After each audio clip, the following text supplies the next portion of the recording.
नमस्कार दोस्तों, स्वागत है आप सभी का हमारे YouTube channel magic education trick पर।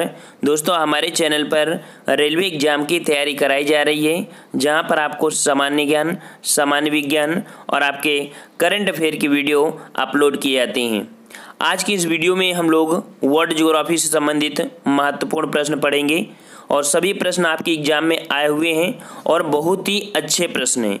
ऐसे ही प्रश्न आपके एग्जाम में इस समय भी आ रहे हैं और 2012 में भी आए थे और 2016-17 एनटीपीसी एग्जाम में भी आए थे। तो चलते हैं यहाँ पर स्टार्ट करते हैं। अगर आप नए हैं तो हमारे चैनल से जुड़ सकते हैं और बेहतरीन तैयारी कर सकते हैं। हमने प्लेलिस्ट बना दिया है, तो वहाँ पर लगभग आपके 35 पार्ट आपके बन चुके हैं, जो कि आपके जीएस से हैं। साथ में आपको करंट अफेयर और आपके वहाँ पर सामान्य विज्ञान से संबंधित हमने वीडियो अपलोड किया है। तो चलते हैं। आपका पहला क्वेश्चन यहाँ पर कह रहा है, कांगो प्रजातांत्रिक गणराज्य का प्रारंभिक नाम क्या था?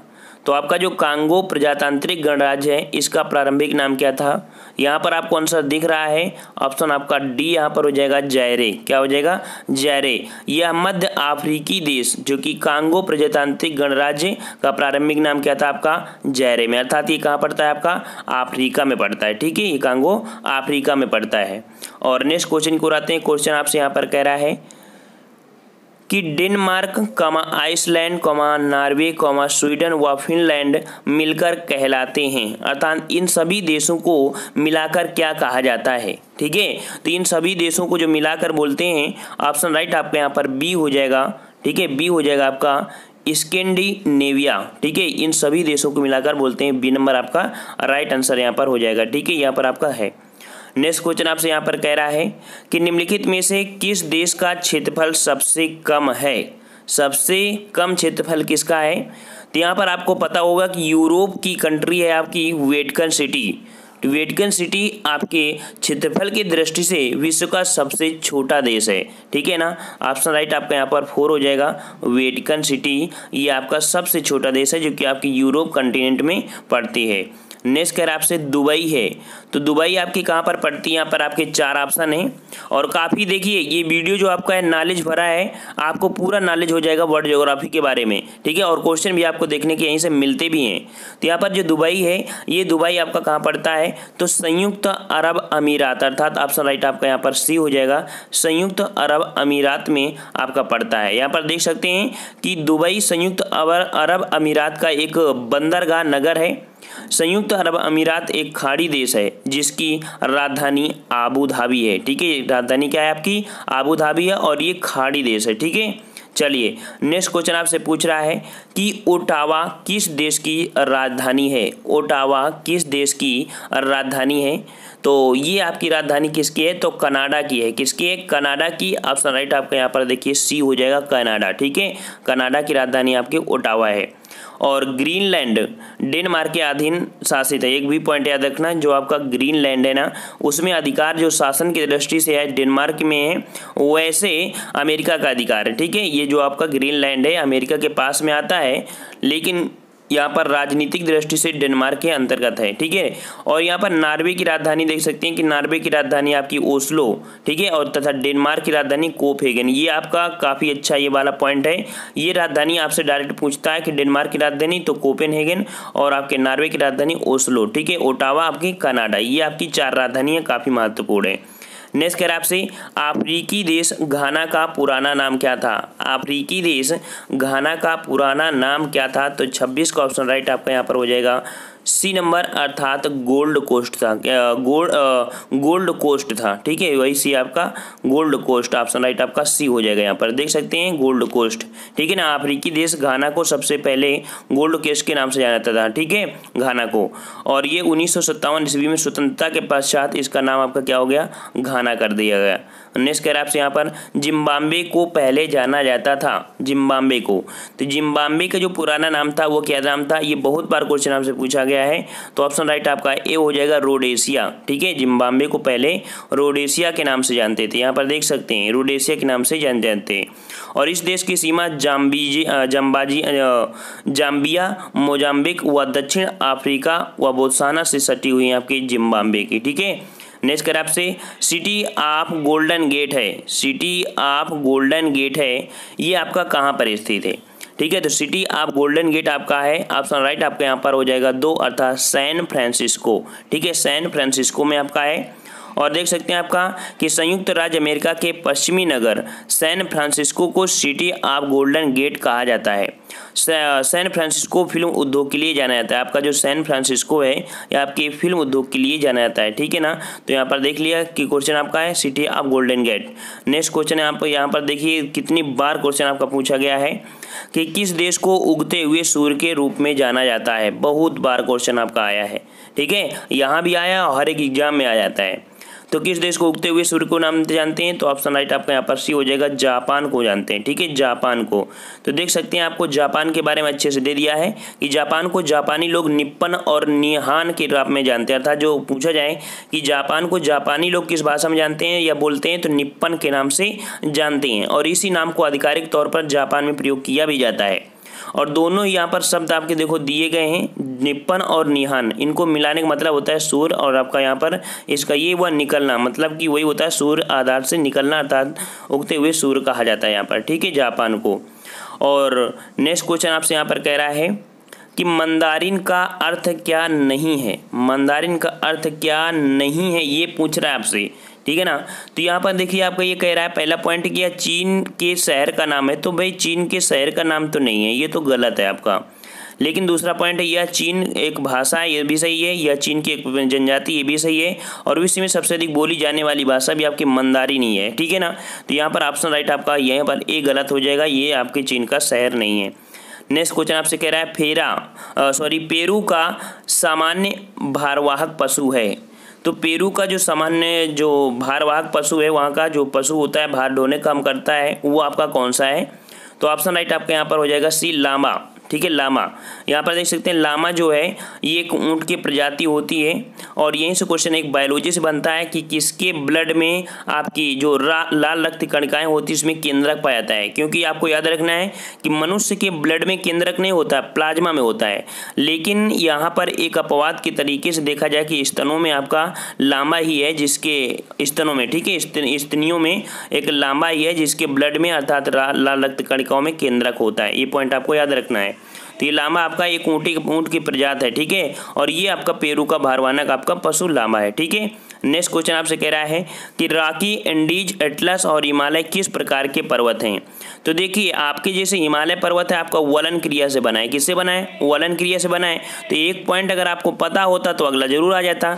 तो आपका जो हिमालय पर्वत है वो फोल्डिंग से बना है, अर्थात आपके वलित पर्वत से बना है। इसका मतलब ये सभी आपके क्या होंगे, वलित पर्वत से ही होंगे। ऑप्शन राइट आप यहाँ पर आपका हो जाएगा कौन सा, सी नंबर हो जाएगा, जो आपका वलित पर्वत। और यहाँ पर क्वेश्चन आपका एक और हो जाता है, इसका आंसर देख लीजिए, ये आपका दिया है कि रॉकी पर्वत, एंडीज पर्वत और हिमालय पर नवीनतम पर्वत हैं और इन्हें टर्सीरी पर्वत के नाम से जाना जाता है, अर्थात ये आपके वलित पर्वत है। ठीक है।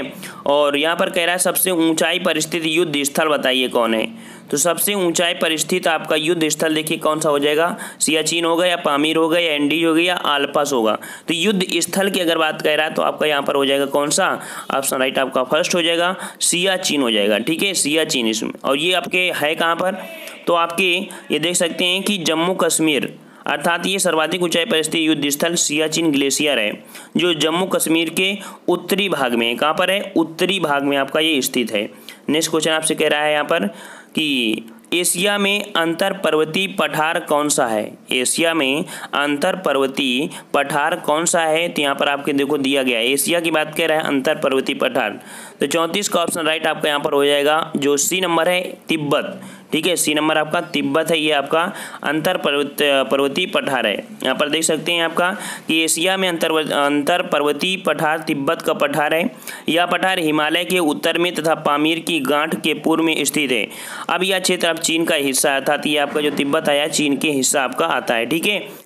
चलिए नेक्स्ट क्वेश्चन आपसे कह रहा है एशिया की छत, एशिया की छत के नाम से देखिए किसे जाना जाता है। आप सबको पता होगा कि एशिया की छत के नाम से पामीर के पठार को जानते हैं। ऑप्शन राइट आपका ए हो जाएगा, पामीर का पठार। ठीक है, पामीर का पठार। यहाँ पर देख सकते हैं कि एशिया की छत पामीर के पठार को कहा जाता है। यह मध्य एशिया में स्थित पर्वतीय गांठ है जहाँ तियान शान, काराकोरम, कुंडल और आपकी हिंदुकुश पर्वत श्रेणियाँ एक गांठ के रूप में जुड़ी हैं।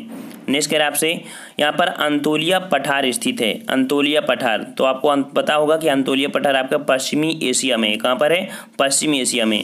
तो देख सकते हैं इसे तुर्की का पठार भी कहते हैं। अंतोलिया पठार को तुर्की का पठार भी कहते हैं और इसका विस्तार एजियन सागर से लेकर आपके आर्मेनिया सागर तक आपका फैला हुआ है।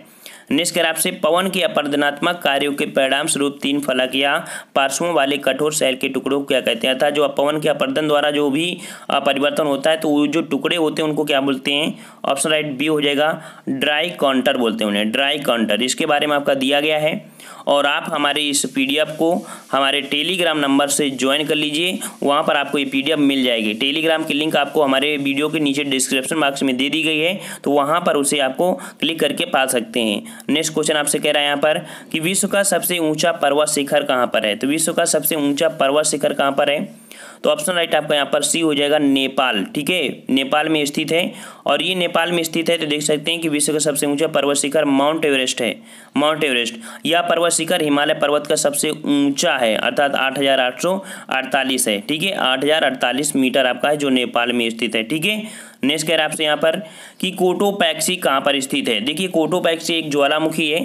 ठीक है, ज्वालामुखी है और यह जो विश्व का सबसे ऊंचा पर्वत शिखर मानते हैं। ठीक है, विश्व का सबसे ऊंचा ज्वालामुखी पर्वत है और यह है कहाँ पर? तो कोटोपैक्सी आपका पड़ता है इक्वाडोर में। ऑप्शन राइट आपका ए हो जाएगा, इक्वाडोर में। तो देख सकते हैं आपका फर्स्ट नंबर सही है। कोटोपैक्सी दक्षिण अमेरिका देश इक्वाडोर में स्थित है। यह विश्व का सबसे ऊंचा ज्वालामुखी पर्वत है। नेक्स्ट कर आपसे पहाड़ की ऊंचाई से बर्फ पिघलने के पिंडों को क्या कहते हैं? अर्थात जो पहाड़ होती है उससे बर्फ पिघलती है तो उन पिंडों को क्या कहते हैं? तो उन पिंडों को कहते हैं, ऑप्शन राइट आपका ग्लेशियर, बी नंबर आपका ग्लेशियर कहते हैं उन्हें। क्या बोलते हैं? ग्लेशियर। ठीक है, चलिए नेक्स्ट क्वेश्चन आपसे यहाँ पर कह रहा है कि यूरोप में आल्प्स उत्तरी में रॉकी और आपका दक्षिण अमेरिका में एंडीज किसके उदाहरण है? तो अभी आपका आया था क्वेश्चन जो कि हमने अपने बताया था भारत वाला, अर्थात ये आपके मोड़दार अर्थात वलित आपके पर्वत हो जाएंगे। ऑप्शन राइट आपका ए यहाँ पर हो जाएगा, वलित। वलित यानी मोड़दार होते हैं। ठीक है, और नेक्स्ट क्वेश्चन को आते हैं। क्वेश्चन आपसे कह रहा है पनामा नहर किसको जोड़ती है? पनामा नहर किसको जोड़ती है? तो पनामा नहर, देखिए पनामा नहर जो आपको जोड़ती है वो आपकी जोड़ती है उत्तरी अटलांटिक, और आपका ए नंबर आपका हो जाएगा अटलांटिक महासागर। ठीक है, सॉरी आपका अटलांटिक महासागर व प्रशांत महासागर, ये आपका ऑप्शन राइट है ए हो जाएगा, अटलांटिक महासागर व प्रशांत महासागर में हो जाएगा। ठीक है, यहाँ पर ये दिया है, ये आपका उसके बारे में दिया है। ठीक है, अटलांटिक महासागर और प्रशांत महासागर जोड़ती है। जो पनामा नहर के पूर्व में अटलांटिक महासागर और पश्चिम में प्रशांत महासागर है। ठीक है, और जब हमारे टेलीग्राम से जुड़ेंगे तो वहाँ पर आपको देव जी के ट्रिक लिखे मिलेगा, वही हमारा टेलीग्राम चैनल है। ठीक है ना, और ये जो देव जी की ट्रिक है ये हमारा एक पहला चैनल है जिसपे लाख से ज़्यादा सब्सक्राइबर जुड़े हैं। अगर आप यूपी स्टेट से तैयारी करना चाहते हैं तो इससे भी कर सकते हैं, बेहतरीन तैयारी आपको मिलती है। साथ में हिस्ट्री, पॉलिटी, ज्योग्राफी की भी आप वहाँ पर टेस्ट सीरीज लगा सकते हैं। नेक्स्ट कह रहा है आपसे यहाँ पर कि पनामा नहर किसने बनवाई थी? ये क्वेश्चन अभी हाल ही में बहुत पूछा जा रहा है। तो पनामा नहर किसने बनाई थी? ठीक है, किसने बनाई थी? ये बनाया था आपसे, ऑप्शन बी हो जाएगा, फर्डिनेंड डी लेसेप्स। ठीक है, फर्डिनेंड डी लेसेप्स ने बनवाया था। नेक्स्ट यहाँ पर देख सकते हैं इसके बारे में दिया गया है आगे।